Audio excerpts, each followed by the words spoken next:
我们今天非常高兴，苏硕斌老师能够这么忙碌的情况之下，请坐。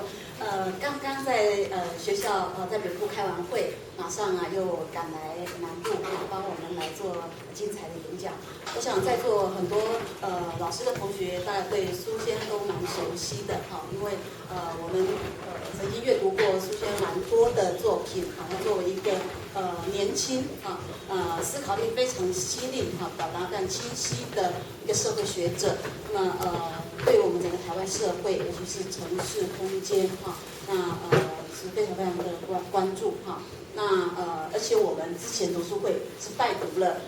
苏老师的看得见与看不见的台北城所以今天在座有许多同学事实上都是细读过苏老师的著作然后今天很高兴能够来聆听苏老师为我们介绍的台北现代都市空间之诞生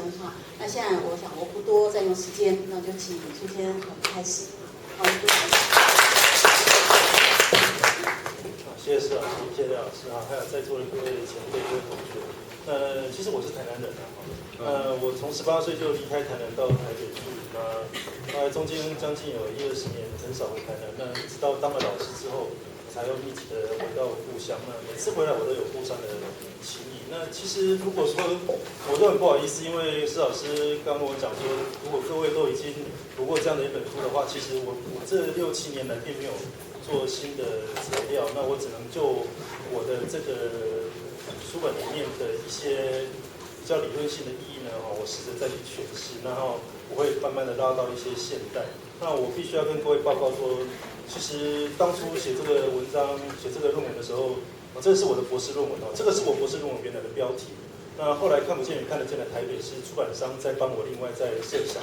那个标题当然对我来讲是比较炫一点的不过其实这个才是我的本意。那这个题目呢，完全是模仿 Michel Foucault 就是法国的一个历史学者还有社会学者，他在谈论现代很多机制的兴起的时候所惯用的标题像诊疗所的诞生或监狱的诞生那一类的。那这个就是我要说明，就是说空间是一个新诞生的东西，那它搭配的就是现代的意义。那因此呢，我在这里面呢，我会试着多回归到一些理论上的意涵。那我想作为一个社会学家，可以跟在座读文学的能够相交流的，那我是希望说能够让我的理论的意涵能够透显出来。那至于文学材料的掌握，那是最近3-5年慢慢的跟施老师带领过的台湾文学系，尤其是成大台湾文学系的一些朋友慢慢的交流之后，我才慢慢的感受到文学材料的丰富以及它的一些对于社会解释的一些可以立即应用的，以及我们需要转换的、需要思考的部分那这个地方给我的启发也相当大。那我这几年来呢，其实一直不断的有继续在读理论。那我也跟台湾文学系的一些朋友大概2年前有一个读书会，就是读我这个书里面的一个非常重要的理论的意涵，叫 Henri Lefebvre 就是我们一般翻勒菲普尔。就是他所谓的空间的生产的一本书。那这本书呢，事实上就是我这个论文或者是今天这个报告里面启发最大的一个思想家。他的重要性呢，对我来讲更胜于 Michel Foucault。那他有一个学生就是我刚讲那个 Henri Lefebvre 有个学生，他是 John Baudrillard 就是我们一般台湾翻成布希就一般所谓的后现代。那这2个师徒对我的影响非常非常大。那我自认为我没有能力再超越他们的思想我想永远都不可能那个思想的精髓的程度超乎我的想象。每次读完之后都让我觉得叹为观止。那我能做的只是利用他们的一些想法，然后慢慢的试着去捕捉他们在做什么。那我刚提到的这2位呢，就是 Lefebvre 跟 Baudrillard， 他们都反现代文明。所以我读了都市，我研究都市社会学，事实上我是反都市我没有办法抵抗我们今天过的生活，但是事实上我的脑海里面作为一个社会学者，我有一个什么才是好的社会的想象。那我觉得回到一个小社会是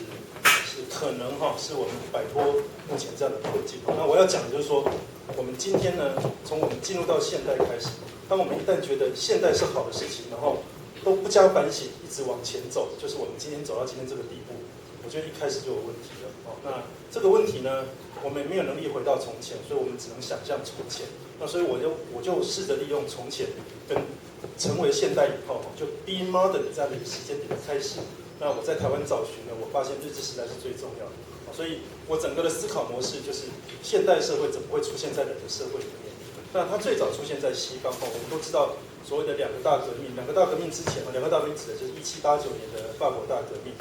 那个时候呢，人控制了社会世界，成为新的主宰。那原来的主宰是什么？就是神，神原来控制了社会世界，指的就是说神授君权的概念。那从法国大革命之后，非常确定的人成为社会世界的主宰。那另外一个大革命是1792年的工业革命。那工业革命呢，指的是人成为自然世界的主宰。那原来的主宰是谁？还是神？神呢，告诉我们这个世界呢是上帝所创造，每一个人呢都是由上帝呢赋予他生命。但是呢，1792年之后的工业革命，我们已经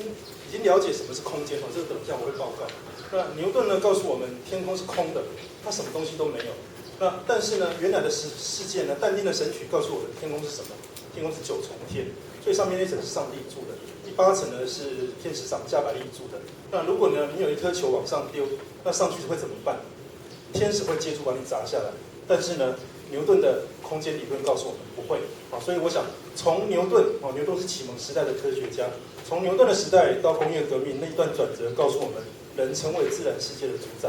不再是神了。所以两个大革命就是告诉我们，人成为这个世界全面性的主宰。他可以来控制他的生活，他可以追寻他的进步，那么我们就进入到一个新的世界。那如果这样的一个世界我们不加反省，就来到我们今天这个样子，我们会不断的进步下去。那个进步当然是要加引号的。所以我想我的思考就是说，我们来到今天如果是个悲剧，我从来不把它当作喜剧来看。所以我们今天虽然活在这个世界，感受到非常多科技的愉悦，但是我总是作为一个社会学家，我觉得人跟人之间失去了一些东西。所以我所探讨的台北现代都市空间的出现，那实际上就来讲说台湾什么时候进入到现代。那进入到现代之后呢，我书里面的最后一句话，我会提到说呢，进入到现代不是什么好事情，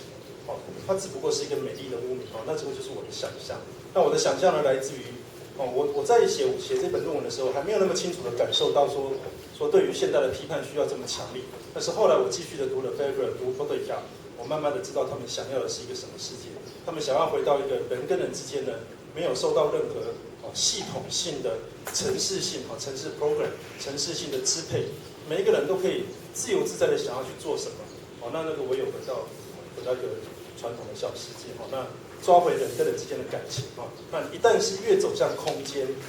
越走向 space， 越忽略到 place， 那么我们人跟人之间亲密交往，然后真诚来往那种机会就越来越少。那我要讲。